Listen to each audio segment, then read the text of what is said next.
Salut, c'est Anne Taris. Aujourd'hui, je te fais une vidéo au sujet du fait de perdre sa joie et de perdre sa joie dans des activités qui finalement nous faisaient plaisir avant.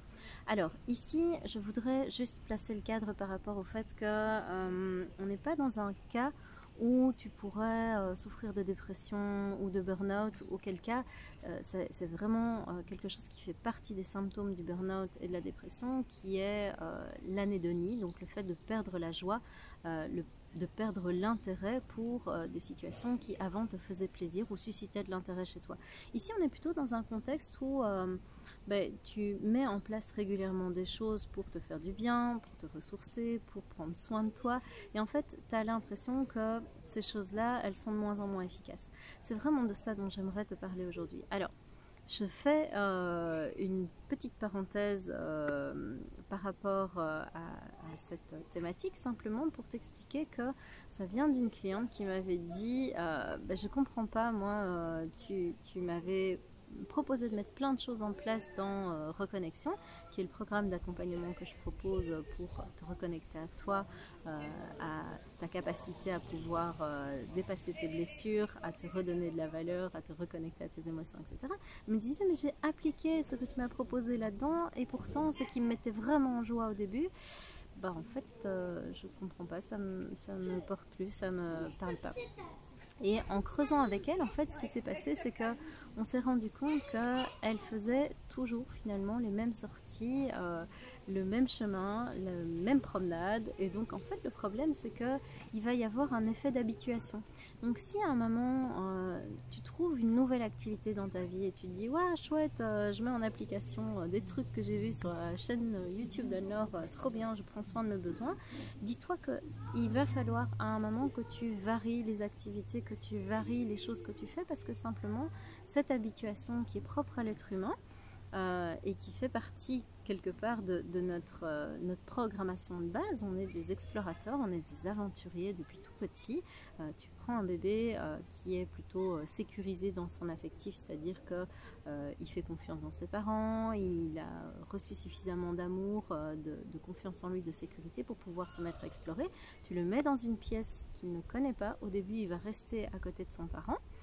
Et puis ensuite, il va se mettre à explorer, il va s'éloigner, il va d'abord s'éloigner un petit peu et puis il va garder un œil sur le parent en faisant tu bouges pas, hein, tu restes là. Et puis simplement, il va aller commencer à chipoter à tout mettre en bouche, etc.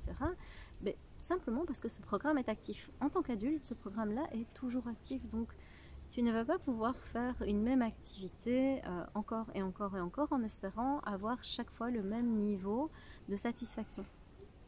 C'est un petit peu pour ça que les gens partent en vacances ou font des activités variées. Donc en fait, c'est vraiment quelque chose que je t'invite à faire. Si tu prends soin de toi, si tu prends soin de tes besoins, essaye d'en avoir en parallèle 2-3. Et puis, une fois que tu as exploré ces 2-3 besoins, enfin ces 2-3 ressources à mettre en place, par exemple ça peut être une balade, ça peut être une activité que tu fais régulièrement, etc.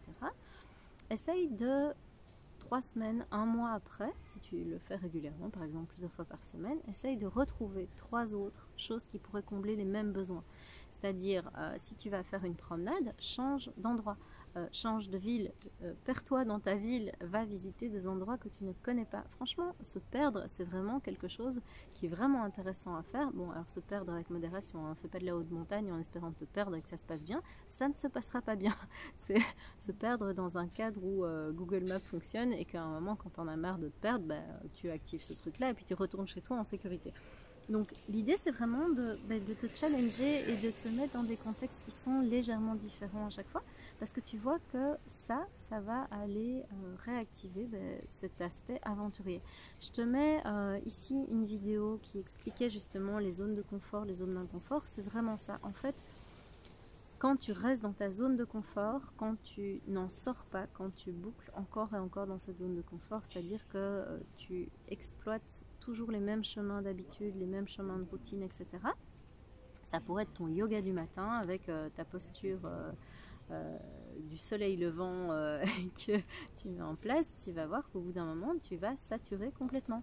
Il y en a qui sont plus tolérants à ça que d'autres. Il y en a qui arrivent à vraiment se dissocier de ce que quelque part la routine apporte comme bouclage dans la zone de confort et la zone de connu. Et donc ça c'est génial parce que tant que tu arrives à faire ça, tu vas pouvoir profiter pleinement de ta routine. Et les routines sont importantes dans la vie quotidienne pour trouver de la stabilité, pour trouver de la sécurité. Si tu te retrouves dans une vie où il n'y avait pas de routine par exemple les personnes qui sont tout le temps en voyage, tout le temps en déplacement et pour des déplacements qui sont chaque fois différents, ils vont avoir l'effet inverse, c'est-à-dire une trop grande instabilité dans leur vie. Et au bout d'un moment, ils vont avoir les mêmes symptômes, c'est-à-dire une perte de la joie. Donc si tu veux avoir de la joie quelque part, ce qui est conseillé, c'est d'avoir une zone de confort, une zone de routine, d'habitude, et de pouvoir régulièrement aller visiter des choses qui sont inconnues. Je prends toujours l'exemple de, imagine que tu es en train de manger ton plat préféré, admettons que ce soit, comme on me cite souvent, des spaghettis bolognaises. Tu vas peut-être être hyper ravi de manger ça un soir, et de te dire ah waouh, c'est vraiment mon préféré, j'adore, je surkiffe. Si on te le présente à tous les repas pendant je sais pas moi, une semaine, il y a des chances qu'au bout d'un moment ton niveau de joie, d'intensité de joie, il diminue vraiment très fortement, simplement parce que c'est trop routinier et que tu vas complètement saturer. Donc c'est vraiment ça que j'avais envie de te partager dans cette courte vidéo pour changer.